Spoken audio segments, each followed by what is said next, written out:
Be me, 32, Director of Student Equity Initiatives at a state university. Been in this role for 3 years now. Honestly thought I'd be changing the world by now. Instead, I'm staring at a spreadsheet that makes my stomach turn. Male enrollment down 23% over 5 years. Female students now outnumber males 61 to 39. Getting worse every semester. Dean called an emergency meeting about it. I walked in thinking I'd just nod along and get back to planning our Women's Leadership Summit. Turns out they wanted solutions, from me specifically. Meeting starts, and Dean Thomas pulls up the numbers. Engineering program used to be 70% male. Now it's 54% male, and they're worried it'll keep dropping.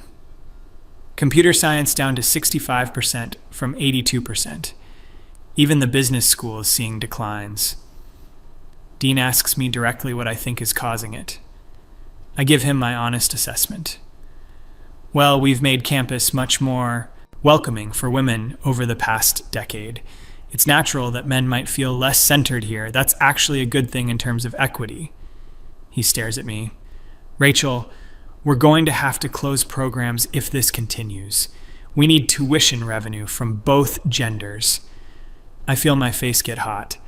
I think calling it a crisis is premature. Women were underrepresented for decades. Maybe this is just a correction. Provost Maria jumps in. A correction would be 50-50. We're heading towards 65 to 35 based on current trends. That's not equity. That's just inverse inequality. I argue that we should focus on the opportunity this creates for women. The looks I get around the table, like I just suggested burning down the library. Thomas cuts me off. We're forming a task force. You'll be on it. First meeting is Wednesday. Great. Wednesday comes. Task force is me, 2 admissions people, Richard from Student Affairs, and David, some economics professor I've never liked. David always had this condescending energy in faculty meetings. We go around introducing ourselves and our perspectives. When it's David's turn, he pulls out actual research papers. I've been studying this trend nationally. It's not just us. Male enrollment is down across the country, but it's worst at schools that have implemented certain types of programming. He's looking at me when he says it. I ask him what he means by certain types. Well, mandatory orientation modules about masculinity and privilege, for instance.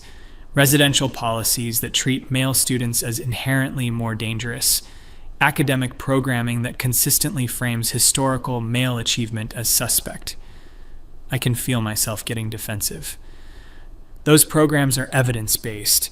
They're designed to create safer, more inclusive environments. David nods like he expected this. Inclusive for whom, though? Because the data suggests they're making a significant portion of our potential student body feel excluded.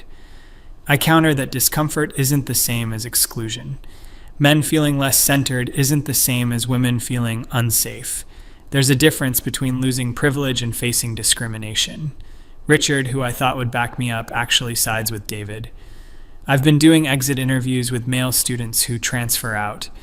The word that keeps coming up is unwelcome. They feel like they're constantly being told they're the problem. I jump on this.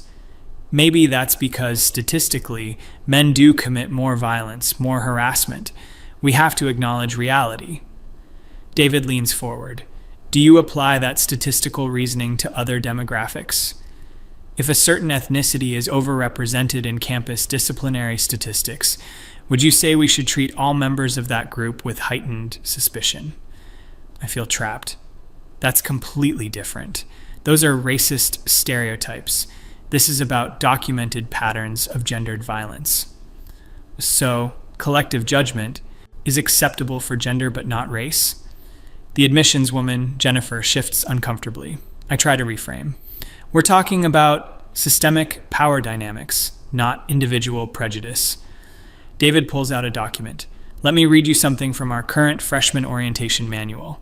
This is in the section all students are required to complete. He reads, Men must recognize their role in perpetuating rape culture and take active steps to deconstruct their masculine socialization. He looks up. Can you explain how that isn't treating male students as collectively guilty? I wrote that section. I try to explain the context. It's about awareness. Men benefit from patriarchy whether they want to or not. Acknowledging that isn't an attack. But you're requiring 18-year-old boys to confess to benefiting from a system they didn't create as a condition of attending this university. It's not a confession, it's education. Semantics. The effect is the same, and based on our enrollment numbers, that effect is driving them away. Jennifer mentions something that makes it worse. We've also been tracking social media mentions of our university. There are entire forums of high school boys warning each other not to apply here. My heart sinks, but I stay defensive. So we should cater to misogynists? Let them dictate our values. Richard shakes his head. Rachel, these aren't misogynists. I've read the threads. They're just normal kids who are scared they'll be blamed for things they didn't do. If they're not doing anything wrong, they have nothing to worry about. The silence that follows is deafening. David breaks it. That's literally the logic used to justify every authoritarian overreach in history. Nothing to hide, nothing to fear. I'm surprised to hear it from someone in your position. I'm losing this argument, and I know it. I try another angle. What about the women who finally feel safe here? Should we sacrifice their comfort to maintain gender balance? David doesn't miss a beat. What evidence do you have that current female students feel safer than they did 10 years ago? Do we have data showing reduced assault rates, increased comfort levels, better mental health outcomes? I don't have those numbers ready. He continues, because I do have data. Depression and anxiety rates among our female students are actually higher now than they were a decade ago, despite all our programming. Whatever we're doing, it's not working for anyone. Jennifer adds something that stings. Also, in confidential surveys, female students are increasingly saying they wish there were more male students on campus. They're noticing the gender imbalance too, and many don't like it. I argue that's probably about dating, not academics. So, women's social preferences matter when it comes to having men around, but men's sense of belonging doesn't matter when they say our environment is hostile. Richard puts it even more bluntly. Rachel, I think you need to consider that your perspective might be part of the problem we're trying to solve. I feel attacked. My perspective? I'm trying to protect vulnerable students. But you've defined vulnerable students in a way that excludes half the population by default. You can't protect some students by making others feel unwelcome and then claim you're being equitable. David suggests we look at specific programs. He pulls out a list of every initiative I've implemented. The ally training that requires men to acknowledge their potential to harm. The consent workshops where male students role play as potential aggressors. The residential life policies that assign male students to sensitivity training after noise complaints but not female students.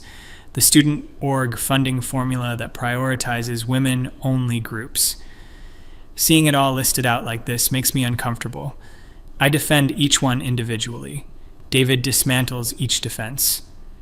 The ally training, you say? It's voluntary, but it's required for student leadership positions, residence hall jobs, and teaching assistantships. That's not voluntary, that's coercive.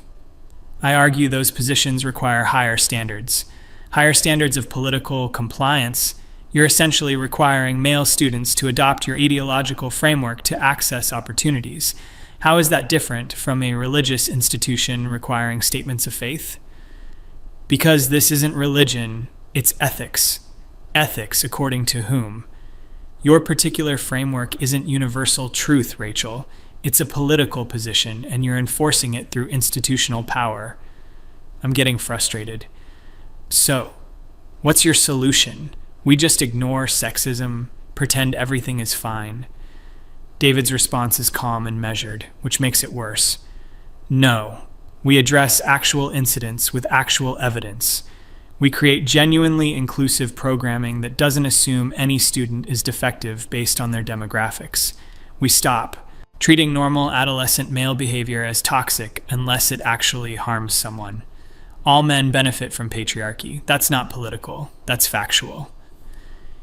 Even if I grant that claim, which I don't, how does making individual young men confess to benefiting from a system change that system? It doesn't. It just makes them resent you and avoid environments where you have power over them. So we should coddle their fragility. There it is, Richard says quietly. Everyone looks at him. That's the attitude that's killing our enrollment. You just called normal human responses to being stereotyped fragility. You can't insult people into agreeing with you, Rachel. Jennifer brings up something I didn't know about. We've also lost 4 male faculty members in the last 2 years who cited the campus climate in their exit interviews. I knew they left, but not why. What did they say specifically? That they felt constantly under suspicion, that their teaching was scrutinized, that students felt empowered to make bad faith complaints because of the way our policies are worded. I start to argue, but David interrupts. Do you know why I'm on this task force, Rachel? I was asked specifically because 3 years ago, a student filed a Title IX complaint against me for creating a hostile environment for women. Want to know what I did? I wait. I assigned a paper on the gender wage gap and included a reading that questioned some of the methodology of the commonly cited statistics. I didn't even take a position. I just included alternate perspectives. The complaint went nowhere, but I had to sit through an investigation. Do you know what that does to a professor? I try to say Title IX protections are important. They are, but you've created an environment where the process is the punishment, where any male professor or student can be subjected to an investigation based on someone feeling uncomfortable with a perspective they disagree with. Better to overprotect than underprotect. Is it? Because we're not overprotecting. We're creating an environment of suspicion and anxiety that hurts everyone, including the women you think you're helping. Richard agrees. The female students I talk to are stressed about finding internships, managing debt, career prospects. The programming we're offering them is about microaggressions and emotional safety. There's a mismatch. I feel like I'm being ganged up on. So, everything I've worked for is wrong? All the progress we've made? David's voice softens slightly. What progress, Rachel? Specifically, what measurable outcomes have improved because of your programs? I list things. Women feel more empowered to report harassment. We have more women in leadership positions. We have more awareness of gender issues. Reports are up, but are actual incidents down? Or have you just lowered the threshold for what counts as harassment? I don't have data on actual incidents. And women in leadership positions, is that because of merit-based achievement or because you've created quotas and set-asides? There's nothing wrong with affirmative action. There is when it creates resentment and undermines the accomplishments of the very people you're trying to help. If everyone knows positions are allocated by gender rather than merit, it delegitimizes women's achievements. Jennifer drops another bomb. We've also seen a decline in applications from high-achieving male students specifically. The boys who are still applying have lower average test scores and grade point averages than 5 years ago. Maybe that reflects that testing is biased. David actually laughs. You can't have it both ways. Either academic metrics matter or they don't. But you can't say they matter when women outperform and dismiss them when men do. Richard adds, and this matters for campus culture too. The male students we are getting are, well, they're not the ones who'd challenge the status quo in good faith ways.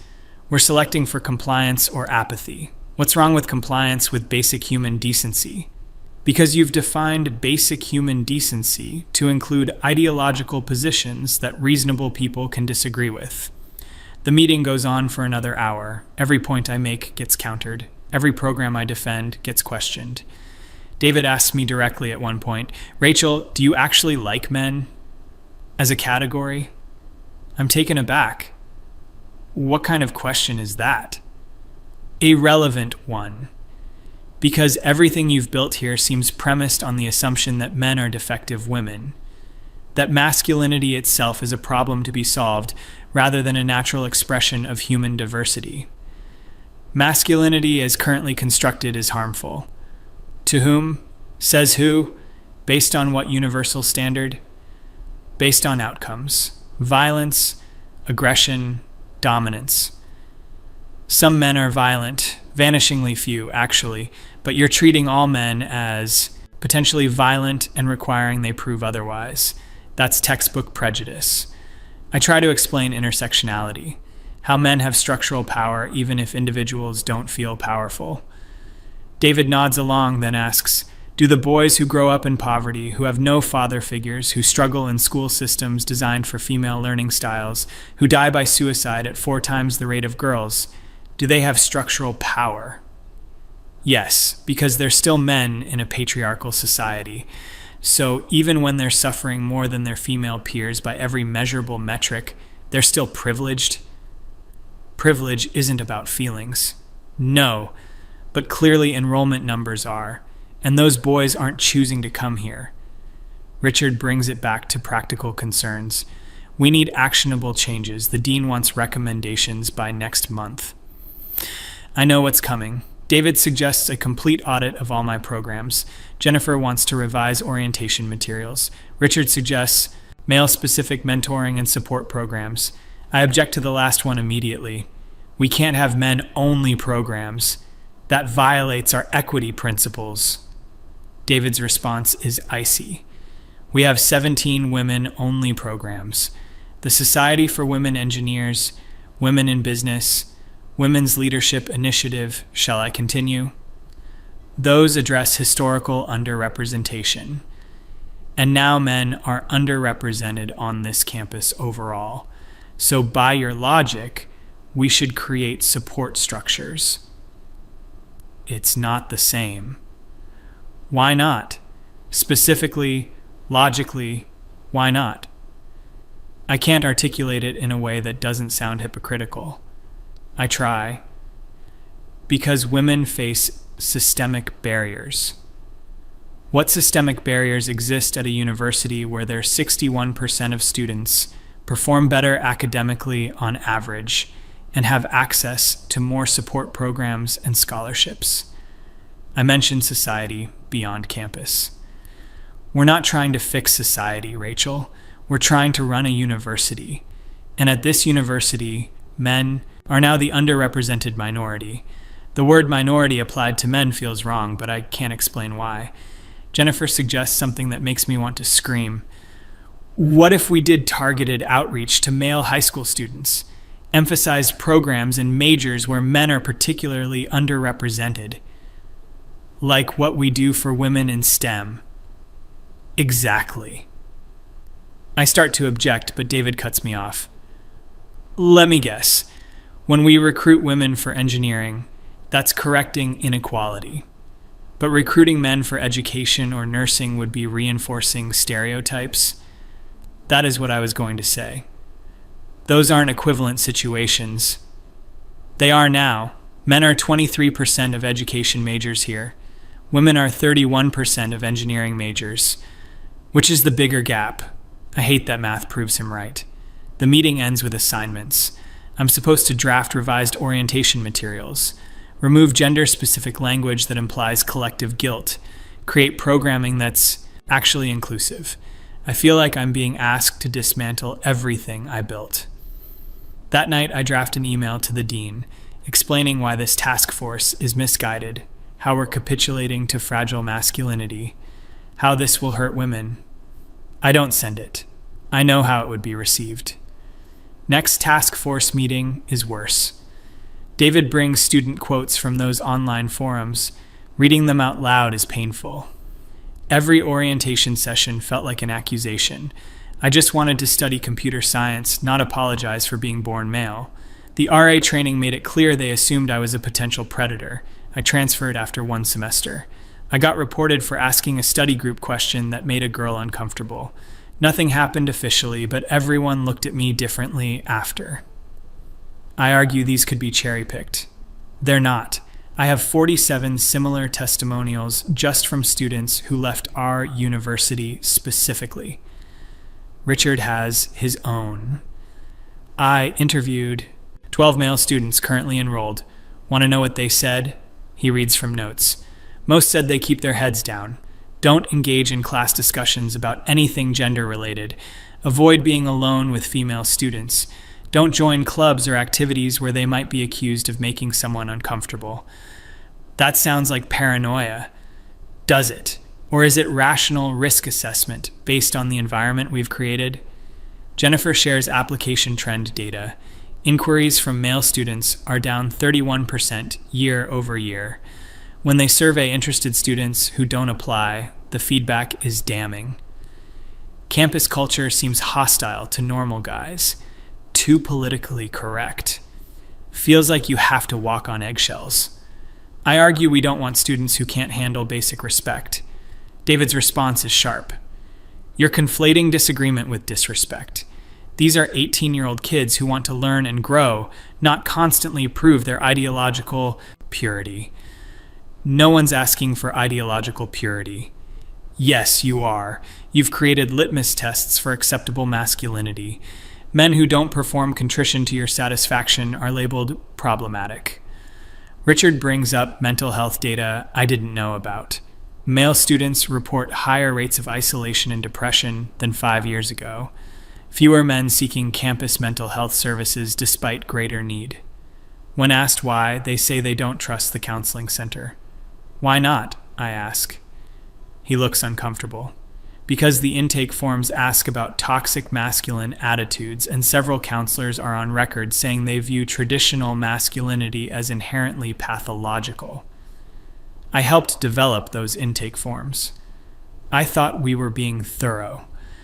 Identifying harmful thought patterns isn't the same as pathologizing. Rachel, if a counseling center asked about problematic ethnic attitudes or unhealthy feminine traits, you'd rightfully call that discriminatory. This is no different. David suggests we bring in student voices. Next meeting includes a panel. 3 male students who almost transferred, 2 who did transfer and came back. Listening to them is harder than I expected. They're not the stereotypes I had in my head. They're thoughtful, articulate, genuinely hurt. One talks about being told his opinion didn't matter in a sociology class because of his positionality. Another describes being excluded from a study group because the women felt more comfortable without men.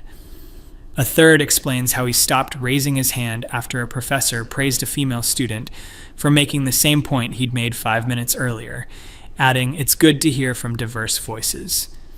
I ask if they ever considered that maybe they were being sensitive. The looks I get.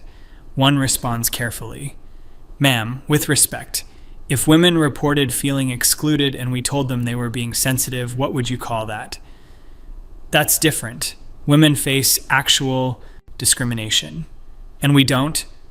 Being assumed to be dangerous, having our perspectives dismissed because of our gender, being excluded from opportunities, that's not discrimination. I try to explain structural versus individual. He cuts me off politely. "I understand the theory. I took your required orientation, but theory doesn't change the fact that I feel unwelcome at my own university." Another student says something that sticks with me. "I came here excited to learn. I wanted to be challenged, to grow, but instead of being challenged intellectually, I feel like I'm constantly being challenged morally, like I have to prove I'm one of the good ones." David asks him to elaborate. "Every man here feels like they're on probation. One accusation, even unfounded, and your life is over. So we just disengage, keep quiet, don't take risks. It's the opposite of education." Jennifer asks what would make them feel more welcome. The answers are simpler than I expected. Just treat us like individuals, not representatives of our gender. Stop assuming the worst about us. Have some programs that acknowledge our struggles too. Don't make us apologize for existing. After they leave, I'm quiet. I feel like my entire worldview is being challenged, but I'm not ready to concede. Those students are one perspective. What about the women who feel safer now? Richard has been waiting for this. I asked. I surveyed a random sample of 200 female students. Want to know what they said? I brace myself. Most said they didn't feel significantly safer than they imagined they would have a decade ago. Some said the constant focus on danger and victimization actually makes them more anxious. And several said explicitly they think we've overcorrected. He shows me the data. It's not what I expected. One quote jumps out: "I want to be treated like a capable adult, not a fragile victim who needs constant protection." David circles back to outcomes.